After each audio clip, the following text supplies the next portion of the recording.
नमस्कार, आप देख रहे हैं एमपी हलचल टीवी न्यूज़। मैं हूं आपके साथ वैभव सिंह सोलंकी। राजनीति के गलियारों में अक्सर बड़े सवाल पत्रकार पूछते हैं, लेकिन इस बार सवाल पूछे हैं एक नन्ही रिपोर्टर ने और जवाब देते देते कैबिनेट मंत्री प्रहलाद पटेल भी हैरान रह गए। नर्मदा परिक्रमा, दान और अध्यात्म जैसे गहरे विषयों पर छवि विश्वकर्मा के सवालों ने ऐसा असर डाला कि ये इंटरव्यू अब सोशल मीडिया पर तेजी से वायरल हो रहा है। देखिए हमारी ये खास रिपोर्ट। कैबिनेट मंत्री प्रहलाद पटेल से इंटरव्यू लेने पहुंची नन्ही रिपोर्टर छवि विश्वकर्मा ने अपने मासूम अंदाज में ऐसे सवाल पूछे जो आमतौर पर बड़े मंचों पर भी कम ही सुनने को मिलते हैं। छवि ने मंत्री से पूछा, नर्मदा परिक्रमा का आध्यात्मिक महत्व क्या है? दान केवल धन से होता है या कर्म से भी? और अध्यात्म राजनीति को कितना दिशा देता है? इन सवालों को सुनकर मंत्री प्रहलाद पटेल कुछ पल के लिए ठिठक गए और फिर मुस्कुराते हुए बेहद गंभीर और भावनात्मक जवाब दिए। उन्होंने कहा कि नर्मदा परिक्रमा केवल यात्रा नहीं बल्कि आत्मचिंतन का मार्ग और सच्चा दान वही है जो निस्वार्थ भाव से किया जाए।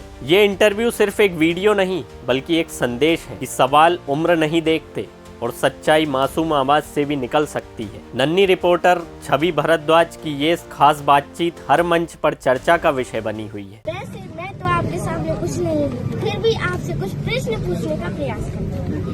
आप ज्यादातर नर्मदा परिक्रमा के बारे में बताते हैं, तो आपने बताया था कि जो नर्मदा संगम होता है तो उसमें ऊर्जा बहुत होती है, तो आप कुछ बताना चाहते हैं, संदेशा देना चाहते हैं? नर्मदा संगम जहाँ पर होता है वहाँ जीवन की संभावना होती है और उद्गम जहाँ पर होता है वहाँ पर अपूर्व ऊर्जा होती है। माँ नर्मदा की परिक्रमा का मूल कारण है कि दुनिया में एकमात्र नदी है जो नर्मदा जिनकी परिक्रमा होती है और ये ताकत उसी कारण से मिलती है। लगता है नर्मदा जी का असर आप पर भी है, इसलिए आप हमसे अच्छा प्रश्न पूछ पा रहे हैं। तो वास्तव में जहाँ संगम होता है, चाहे पहाड़ों का हो, चाहे नदियों का हो और चाहे स्त्री पुरुष का हो, वहाँ जीवन की संभावना रहती है। इसलिए संगम पर लोग स्नान करने जाते हैं लेकिन उनको पता नहीं होता कि हम संगम पर जा क्यों रहे हैं। हर गृहस्थ को जीवन चाहिए, जीवन खुशियाँ चाहिए, इसलिए वो तीर्थों पर जाता है जहाँ संगम होते हैं और उसको कारण नहीं पता होता। हमारे गुरुदेव ने हमको बताया था, वही बात मैंने कही थी, मन से नहीं कही।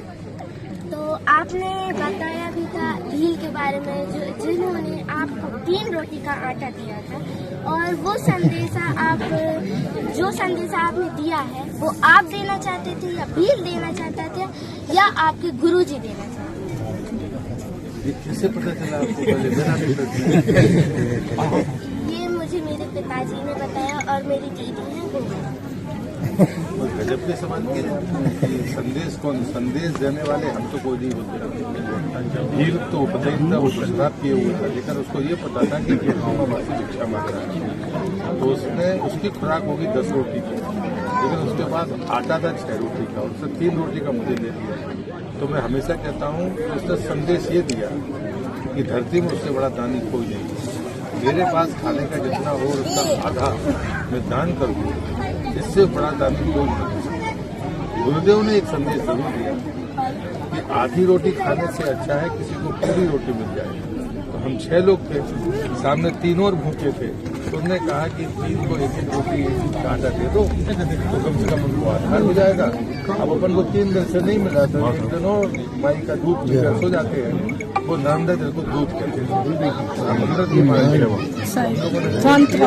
संदेश 2 लोगों ने दिया, मैं तो भिखारी था,